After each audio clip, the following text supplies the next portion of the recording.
Hello students, today we are going to start our fourth unit, that is transport layer. Transport layer is above the network layer and below the session layer, or if we are talking about the TCP IP, below the application layer. Okay, so this PPT is basically referred from the book 10 in BUM. So you have to refer book 10 in BUM for the unit 4. Okay, so what we are going to study here, we are going to study transport services provided to upper layer, transport service primitives, Berkeley sockets, and an example of socket programming. So, the ultimate goal of transport layer is to provide efficient, reliable, and cost-effective data transmission service to its user. So, basically, user will be the application layer. Okay. Now, what will be the relationship between network, transport, and application? It is shown in this figure, in this diagram. You can see the transport entity or the transport layer is sandwiched between application or session layer, and below is network layer.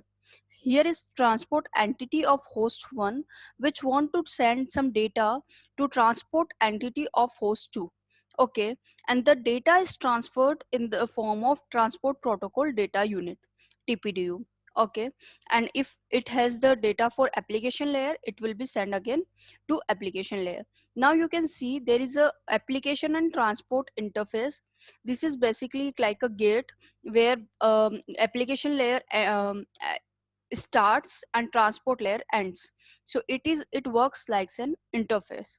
Similarly यहाँ पे आप देखेंगे तो यहाँ पे क्या है, transport network layer interface. Okay, हर दो लेयर के बीच में एक इंटरफेस होता है जहाँ पे एक लेयर एंड हो रही होती है और दूसरी लेयर स्टार्ट हो रही होती है. ठीक है, this is like a diagrammatically representation of our layers arrangement. Now, transport service primitives. Which primitives is used, or which keywords are used, and what it mean? So, if we talk about the first primitive, it is listen. What uh, what it mean? Whenever a device wants to connect with someone, जब भी किसी device को किसी और device से connect होना है, first ये पैकेट शो करता है, फर्स्ट प्रिमिटिव शो करता है लिसन. एट दैट टाइम कोई पैकेट सेंड नहीं होता, बट वो क्या करेगा, जब लेसन प्रिमिटिव स्टार्ट होगा, इट मीन्स यहाँ पे क्या करेगा, वो खुद को ब्लॉक कर लेगा until some process tries to connect. No packet will be sent, it will just float a primitive listen, means it is ready to connect with some other device and waiting for that, and till that time it is blocked. Now if the primitive is connect, which packet will be sent? Packet sent will be connection request. Block A wants to connect with someone and it sends connect, it floats connect primitive. It means it will be sent connection request and actively attempt to establish a connection. Similarly, next primitive is send, and what packet will be sent? Send data will be sent, and send information. Receive. Now the opposite of listen is receive. In this time, no packet will be sent, it will block until a data packet arrives. Similarly, if after all these connections, disconnect primitive will be used, it will disconnect request, the site wants to release the connection. So these are 5 simple primitive examples: listen, connect, send, receive, and disconnect. Now, how the transport TPDU packets and frames are nested. So we know that first we are having transport layer.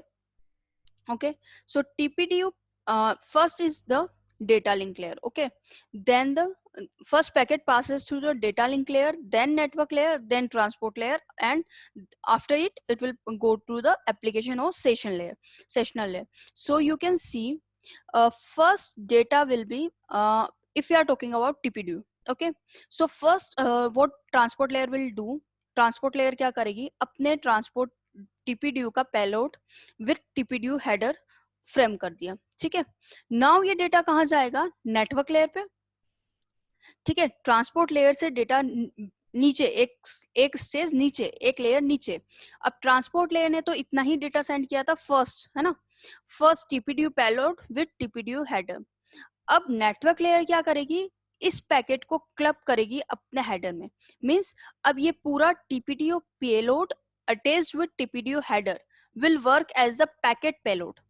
Packet term का use होती है network layer में, तो ये TPDU payload with TPDU header will work as the packet payload, और ये किसके साथ अटैच होगा, पैकेट हेडर के साथ। अब ये पूरा ट्रांसफर होगा कहाँ पे, डेटा लिंक लेयर, एक लेयर और नीचे आया हम। अब ये packet header and with TPDU header with TPDU payload means यहाँ से यहाँ तक टिल पैकेट हेडर ये वर्क करेगा। अब फ्रेमवर्ड का यूज होता है, फ्रेमवर्ड यूज होता है डेटा लिंक लेयर में, तो ये एज अ वर्क करेगा हमारे लिए फ्रेम पेलोड, और फ्रेम हेडर अटैच करेगा कौन, डेटा लिंक के लिए। इस तरह से नेस्टिंग होती है हर लेयर के बाद। अगर हम लेयर से एक लेयर से दूसरी लेयर तक जा रहे हैं नीचे की तरफ, ठीक है, OSI स्टैक में अगर हम ट्रांसपोर्ट लेयर से फ्रेम डेटा लिंक लेयर तक जा रहे हैं तो क्या होगा, हेडर्स ऐड होते जाते हैं। और इसी तरह से अगर होस्ट 2 में हम डेटा लिंक लेयर से वापस ट्रांसपोर्ट लेयर तक जा रहे हैं, ठीक है, तो ये हेडर्स सब्ट्रैक्ट होते जाएंगे, हटते जाएंगे, और अल्टीमेटली जैसे यहाँ से होस्ट ए ने अपना डेटा सेंड करना स्टार्ट किया ट्रांसपोर्ट लेयर से, तो हर लेयर अपना एक हेडर ऐड करती जा रही है। बट जब ये होस्ट 2 के पास पहुंचेगा, फॉर एग्जाम्पल अब ये होस्ट 2 का फ्रेम हेडर है, ठीक है, और अब ये क्या करेगा, डेटा लिंक लेयर अपना फ्रेम हटा के, अपना हेडर हटा के इसको सेंड करेगा नेटवर्क लेयर को, नेटवर्क लेयर यहाँ से अपना हेडर हटाएगी, और अल्टीमेटली ट्रांसपोर्ट लेयर के पास जब पहुंचेगा तो ट्रांसपोर्ट लेयर अपना हेडर बचा के ट्रांसपोर्ट लेयर के टीपीडीओ के पेलोड को एक्सेस कर पाएगा। This is one of the equation that when link, जब भी अपना पैकेट एक लेयर से दूसरी लेयर तक फ्लोट करता है, या फिर ट्रांसपोर्ट लेयर से डेटा लिंक लेयर तक फ्लोट कर रहा है, तो पैकेट हेडर ऐड होते हैं, सॉरी हेडर्स ऐड होते हैं। और अगर डेटा लिंक लेयर से ऊपर की तरफ जा रहा है लेयर्स में, तो हेडर्स सब्ट्रैक्ट होते जाते हैं, ठीक है। तो ये हमारी नेस्टिंग है TPDUs, packets and frames. Frame word is use in data link layer, packet कहाँ यूज होता है, नेटवर्क लेयर में, और टीपीडीओ कहाँ यूज हो रहा है हमारा, ट्रांसपोर्ट लेयर में। The term segment for message sent from transport entity to transport entity. यहाँ पे एक चीज और याद रखनी है कि जैसे पैकेट यूज होता है नेटवर्क लेयर में, यहाँ पे ट्रांसपोर्ट लेयर में हम उसको क्या कहते हैं, सेगमेंट। मैसेज को जैसे नेटवर्क लेयर में हम क्या बोलते हैं, पैकेट, सिमिलरली ट्रांसपोर्ट लेयर में उसको बोलते हैं segment. TPD is for transport protocol data unit. segments exchanged by transport layers are contained in, जो हमने पिछले डायग्राम में देखा है उसी को लिखा हुआ है, segments exchanged by the transport layer are contained in packets exchanged by network layer. In turn, these packets are contained in frames. This nesting is written here, okay. Now Barclay sockets. These are some primitives which are used in Barclay sockets. Socket, when we use primitive socket, it will create a new communication endpoint. What will the term bind do? Bind attach a local address to a socket. Listen, announce willingness to accept connection. It is similar to previous TCP primitives. Accept, block the caller until a connection attempt arrives. Connect, actively attempt to stabilize a connection. Send some data over the connection. Receive some data from the connection, and after all this work, close, that is release the connection. These are some Berkeley sockets.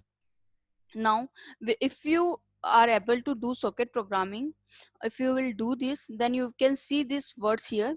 This is the example of socket programming. You can see some primitives here. For example, you can see this word socket here, you can see with the cursor. So socket is used to create a new communication endpoint. So you can see it is trying to connect with new communication endpoint. Similarly यहाँ पे हम देखेंगे connect.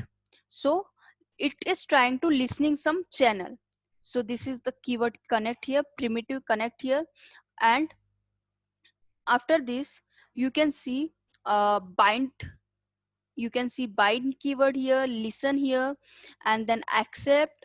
And after all this, close connection. You can see the comment part also, okay. So for example, create socket is done using the keyword socket, and queue size is specified using this, and it is trying to listen. Accept, block for connection request, so it is blocked until any connection is requested. And then read is read, then open, and at last close connection. These all are primitives which are used in the socket programming. You can go through this example, you will understand this better.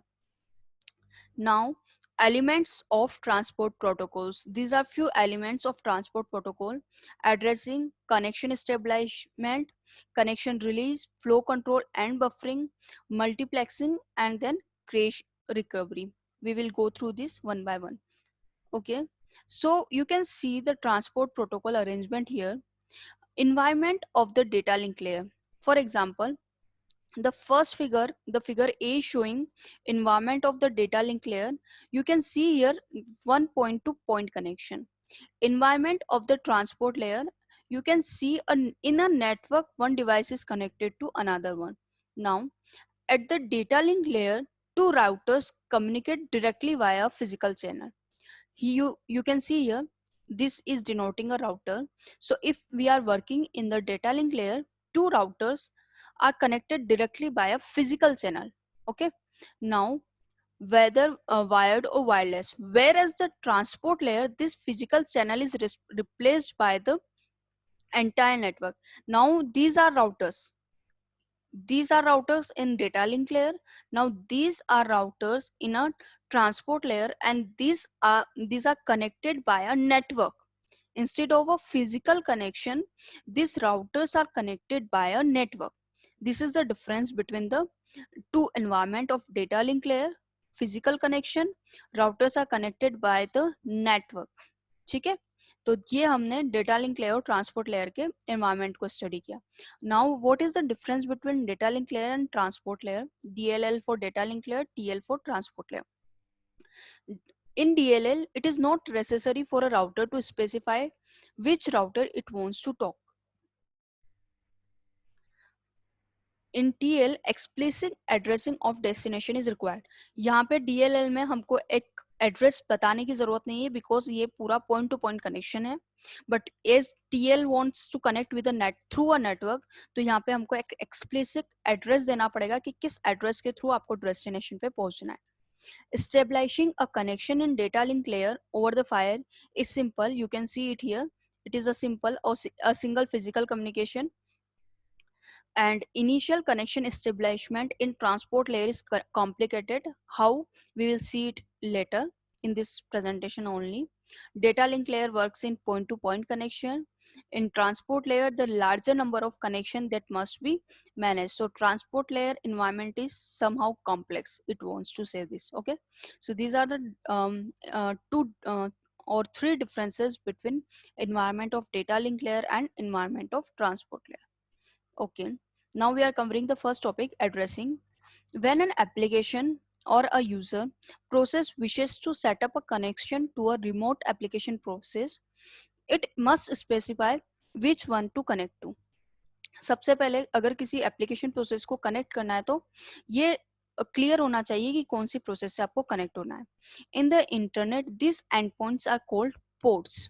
We will use the generic term TSAP, that is Transport Service Access Point, to mean a specific endpoint.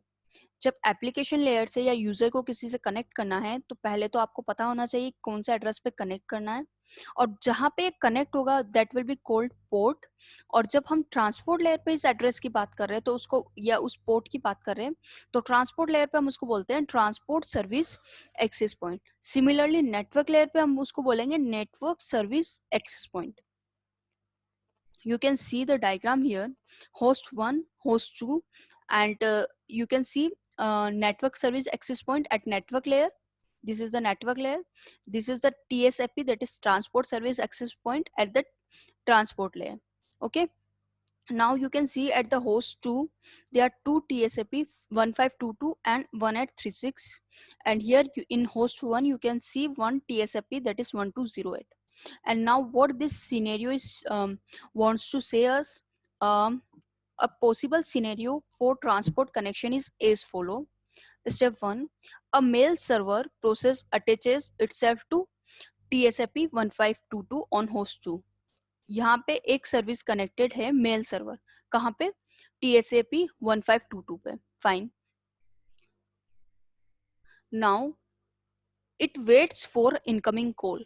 ये wait करेगा कि जब तक किसी को mail server की requirement नहीं है, मेल सर्वर को सर्विस कौन कर रहा है, TSAP 1522, और ये वेट कर रहा है कि जब कोई ना कोई इसको रिक्वेस्ट करेगा अपनी सर्विस के लिए. How process attaches itself is out of the book, out of the syllabus. Now a call such as our listen might be used. Now an application process, हमको ये ध्यान रखना है कि भाई प्रोसेस होस्ट 2 पे TSAP 1522 पे एक मेल सर्वर अटैच्ड है और वो वेट कर रहा है कि कोई उसको इनकमिंग कॉल के लिए वेट कर रहा है. An application process on host 1 wants to send an email message. अब मेल सर्वर की रिक्वायरमेंट कब आएगी, जब होस्ट 1 पे किसी को एक मेल सेंड करना है. सो अब ये क्या करेगा, होस्ट 1 ने अपने यहाँ पे पहले तो लोकल TSAP दैट इज 1208 से कनेक्ट हुआ and issue a connect request. Issues a connect request. The request specified TSAP 1208 on host 1 as the source and TSAP 1522 on host 2 as the destination. Fine. तो यहाँ पे क्या हुआ, अब देखते हैं. TSAP 1522 के पास एक मेल सर्वर अटैच्ड है और वो एक कनेक्शन के लिए वेट कर रहा है. यहाँ पे होस्ट 1 पे एक यूजर को मेल सेंड करना है, उसने TSAP 1208 को कांटेक्ट किया और TSAP 1208 ने एज अ रिक्वेस्ट सेंड करी TSAP 1522 को. तो डेस्टिनेशन इज 1522, सोर्स है TSAP 1208. Now the application process sends over the mail message. Step 4, the mail server respond to say that it will deliver the message. यहाँ से host 1 से application process send किया over the mail message. Host 2 ने reply किया, the mail server respond to say that it will deliver the message, and then after this the transport connection is released. Getting? So what we have done, यहाँ पे हमारा attach था mail server. यहाँ से किसी को अगर मेल सेंड करना है तो TSAP 1208 ने क्या किया, we want to send message, mail किया.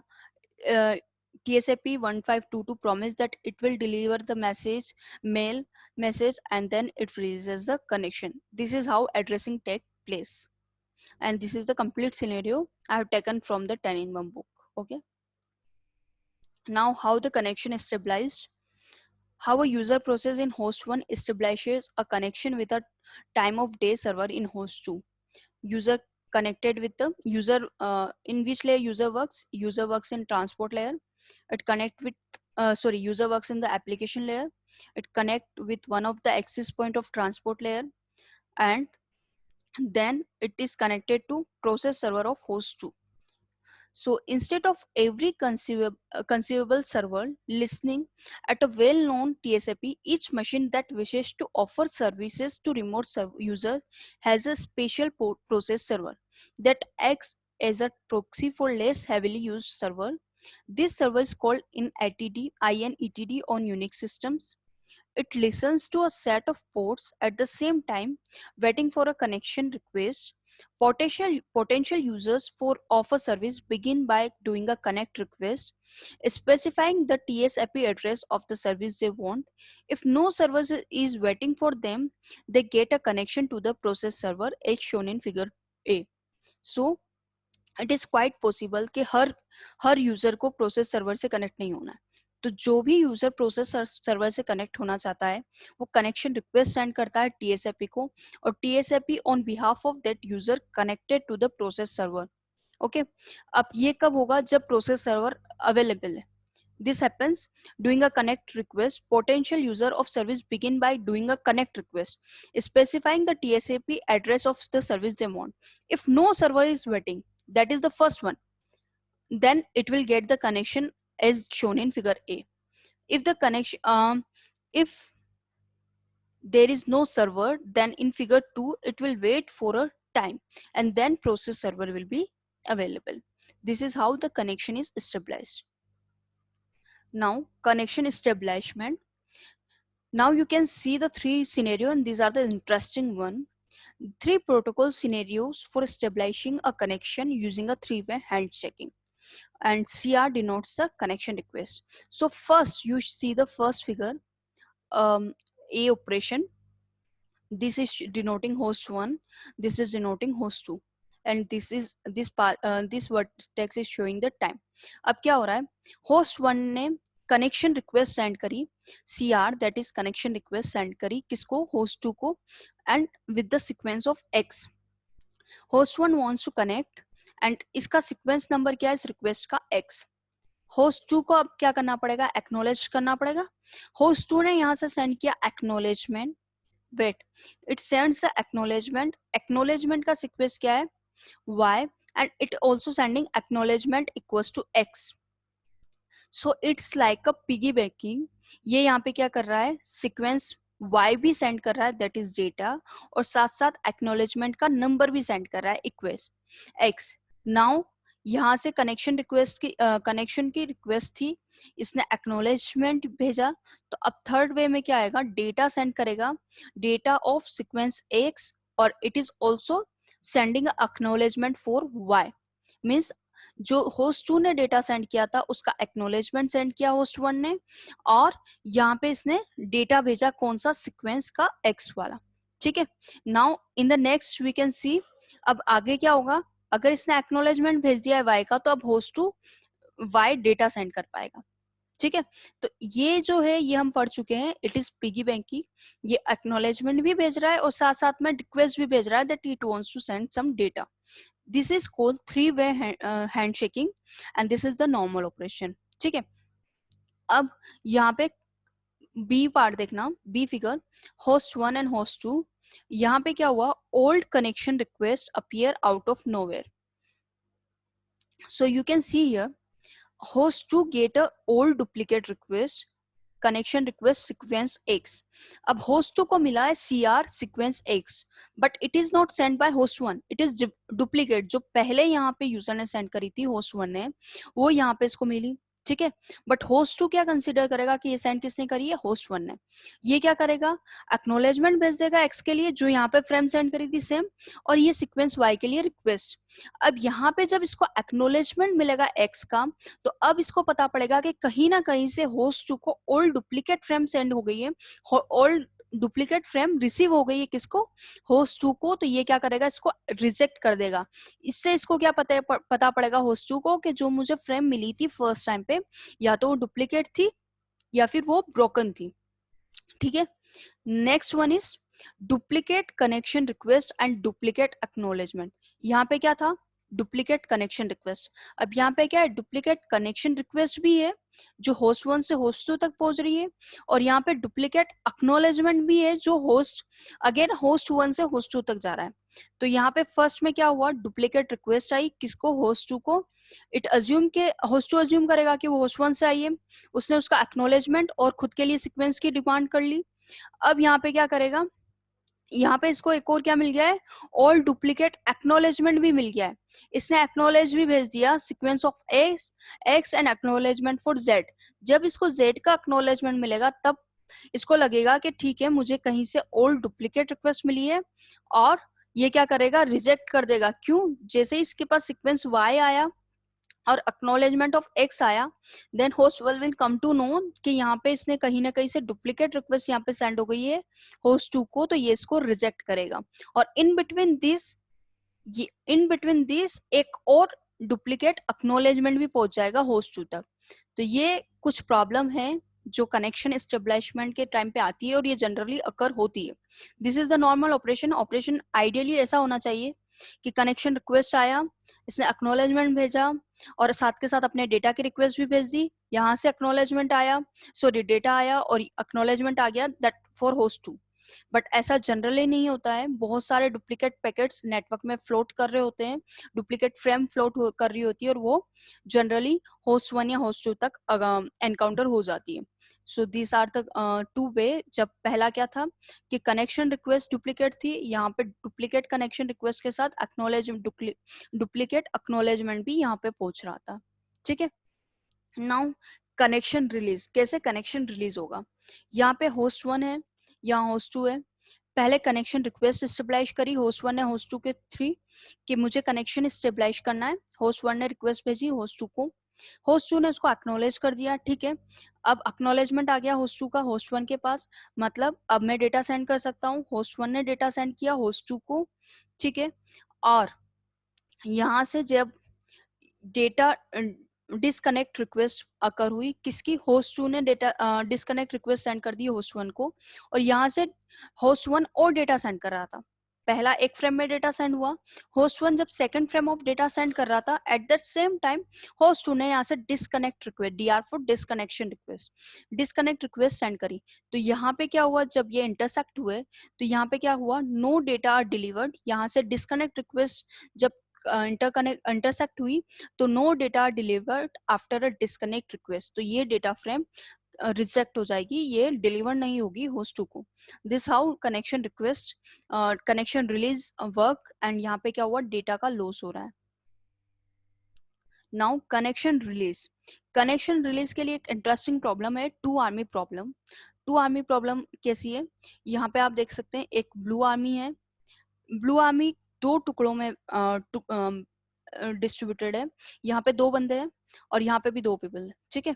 टोटल ये ब्लू आर्मी में कितने पर्सन हो गए, 4, ठीक है। बट ये क्या है, 2 पार्ट में डिवाइडेड है, 2 बंदे यहाँ पे हैं, 2 पीपल यहाँ पे है, ठीक है। और व्हाइट आर्मी में कितने लोग हैं, व्हाइट आर्मी में 3 है, ठीक है।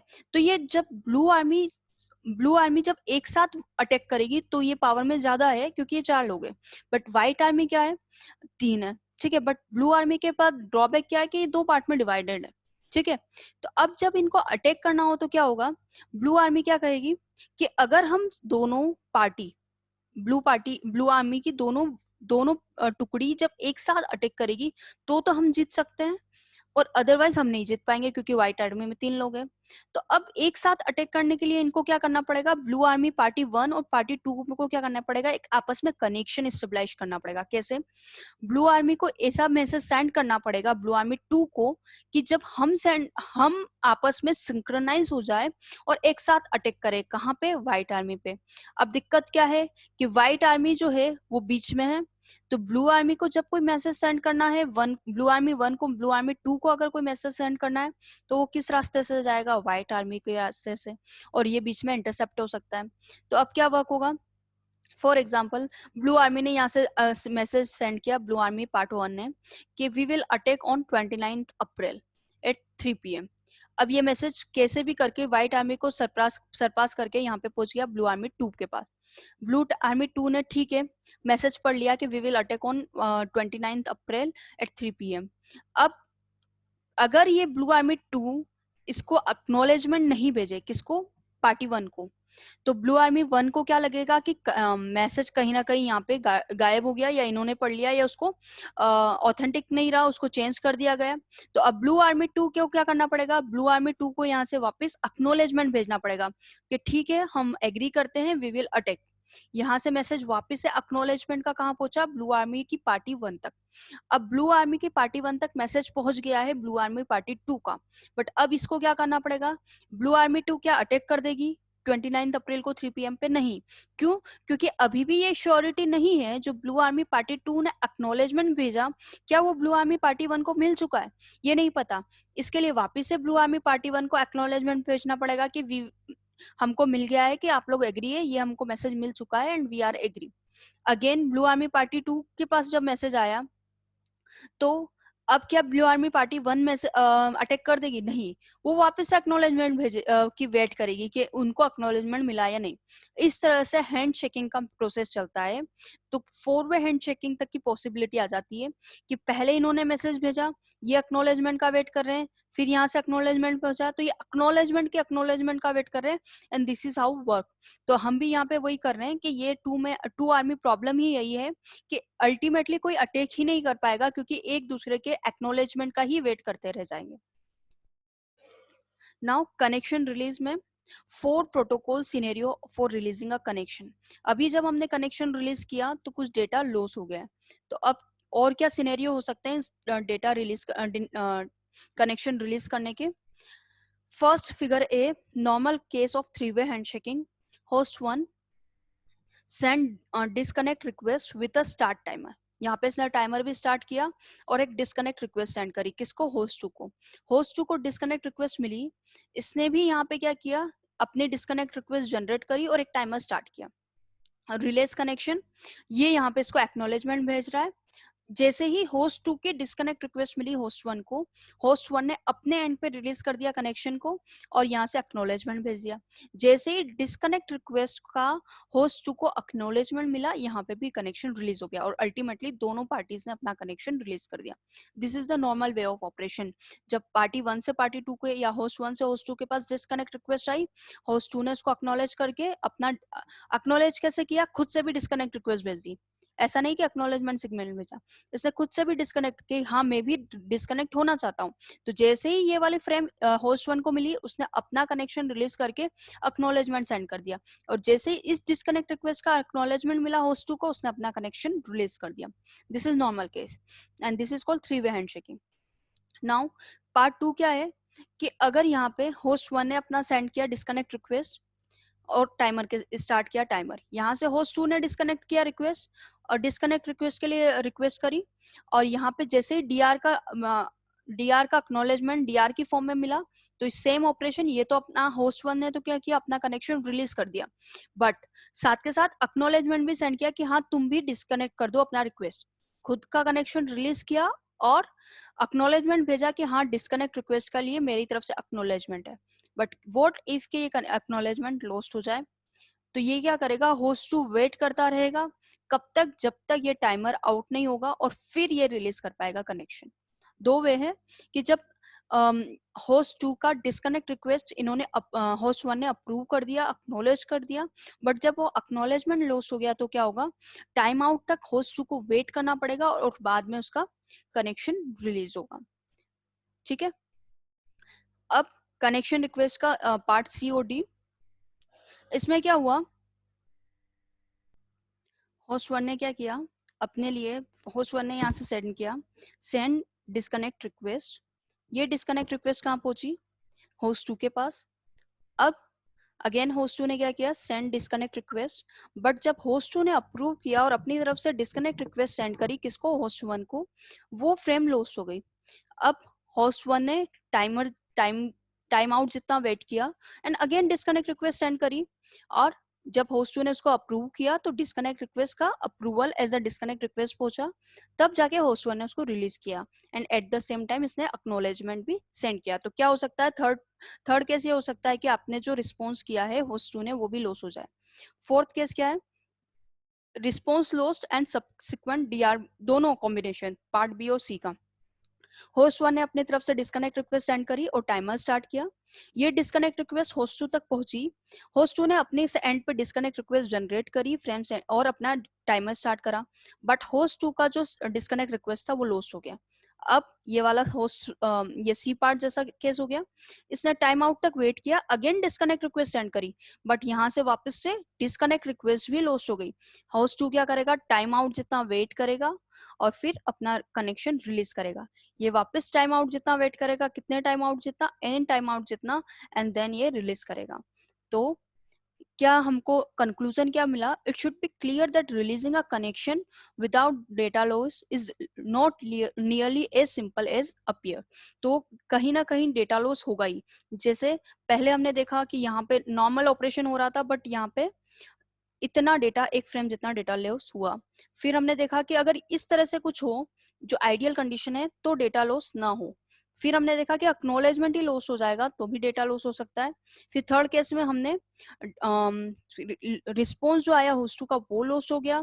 फिर फोर्थ केस में रिस्पॉन्स भी लॉस हो गया और उसके सब्सिक्वेंट जितनी भी डीआर कनेक्शन की रिक्वेस्ट थी वो भी लॉस हो गई।